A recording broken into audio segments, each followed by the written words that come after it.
Welcome to all of you. आज हमारे सामने करंट इलेक्ट्रिसिटी की प्रॉब्लम है, टर्मिनल वोल्टेज ऑफ बैटरी। ठीक है, बैटरी की टर्मिनल वोल्टेज निकालना है अपने को। क्या है problem? The terminal voltage of the battery whose EMF is 10 volt and internal resistance is 1 ohm. तो ये आपको एक बैटरी सिस्टम दे रखा है, ठीक है। उसकी खुद की ईएमएफ कितनी है? 10 वोल्ट और इंटरनल रेजिस्टेंस है 1 ओम। ये जो इंटरनल रेजिस्टेंस है ये बैटरी का ही पार्ट होता है, इसलिए क्वेश्चन में भी डॉटेड करके जो है इस सिस्टम को बनाया है कि मतलब ये पूरी बैटरी है और 1 ये जो ओम है इंटरनल रेजिस्टेंस उस बैटरी के अंदर का ही एक पार्ट होता है। इस बैटरी को आपने कनेक्ट किया इस बाहर एक्सटर्नल सर्किट से और दोनों कनेक्ट होकर के एक कंप्लीट सर्किट बन गया। ठीक है, अब हमको निकालना है कि ये जो बैटरी है इसका टर्मिनल वोल्टेज कितना है। टर्मिनल वोल्टेज का क्या मतलब होता है? टर्मिनल वोल्टेज का मतलब होता है कि बैटरी की जो एंड पॉइंट्स हैं, ठीक है, ये सपोज कीजिए ये बैटरी का एंड पॉइंट्स है, ये इन एंड पॉइंट्स के बीच में आपस में कितना पोटेंशियल डिफरेंस है, क्योंकि यही वो इफेक्टिव पोटेंशियल डिफरेंस है जो कि बैटरी बाहर वाले सर्किट को दे पा रही है। हम इसमें इंटरेस्टेड रहते हैं। ठीक है, सपोज कीजिए ये बैटरी का पॉजिटिव टर्मिनल है, ये माइनस टर्मिनल है। ठीक है, आपने बैटरी को बाहर वाले इस वायर से यूं बांध करके कनेक्ट कर दिया और आपका पूरा सर्किट बन गया। आप इसको ए से भी डिनोट कर सकते हो कि ये ए है ये बी है, इनके बीच में पोटेंशियल डिफरेंस निकालना है। उसी को कहते हैं terminal voltage of the battery या terminal potential difference of the battery. कैसे निकालेंगे ये? आप देखो बैटरी है, उसका जो ईएमएफ है वो है 10, लेकिन उसके पास एक इंटरनल रेजिस्टेंस भी है। क्या होगा कि जैसे ही इसमें से करंट बहने लग जाएगा, क्योंकि मैंने बैटरी को कनेक्ट कर दिया है तो अब इसमें करंट फ्लो होना चालू हो जाएगा। जैसे ही इस 1 ओम के अंदर से करंट गुजरेगा, यहाँ से करंट जाएगा, ठीक है, हाई पोटेंशियल से करंट जाएगा, ठीक है, और यहाँ से ये होते हुए करंट आ रहा है इसके अंदर। तो जैसे ही 1 ओम वाले इस रेजिस्टेंस में से करंट जाएगा तो कुछ पोटेंशियल ड्रॉप हो जाएगा।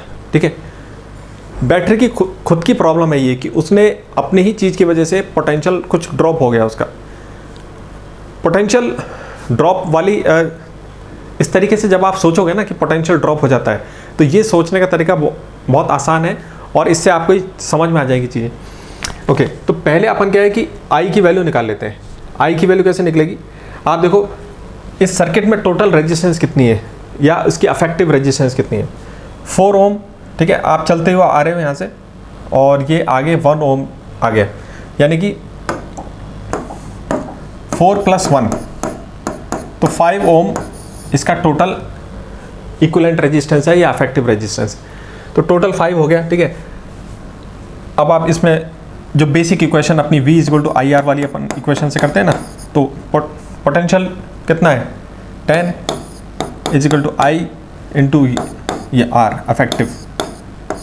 तो I की वैल्यू आ गई आपकी 5 से ये 10 कटेगा 2, ये आ गया।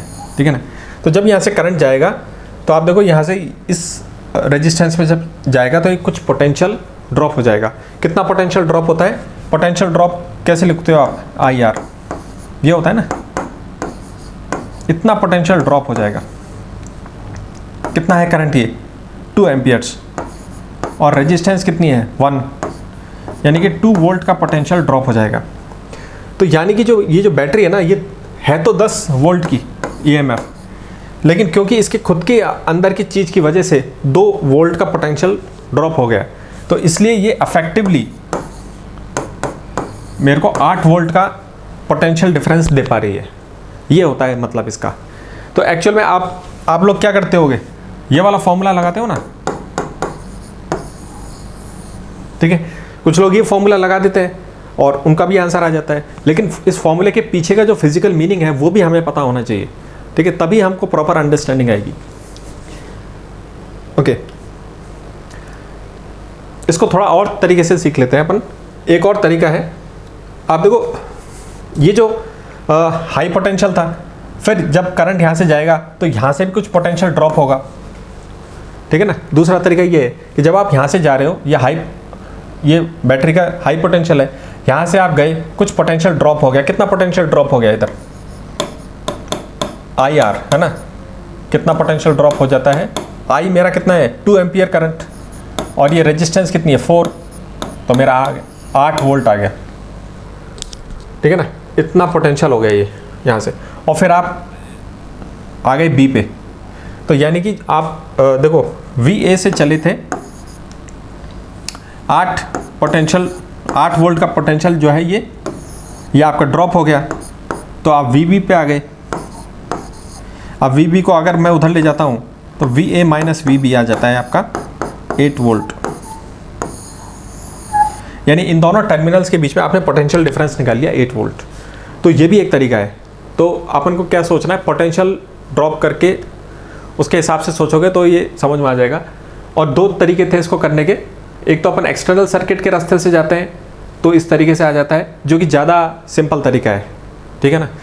और अगर किसी को फॉर्मूला याद है तो वो फॉर्मूले से कर लेता है, लेकिन फॉर्मूले के पीछे फिजिकल मीनिंग भी हमें पता होना चाहिए, ठीक है।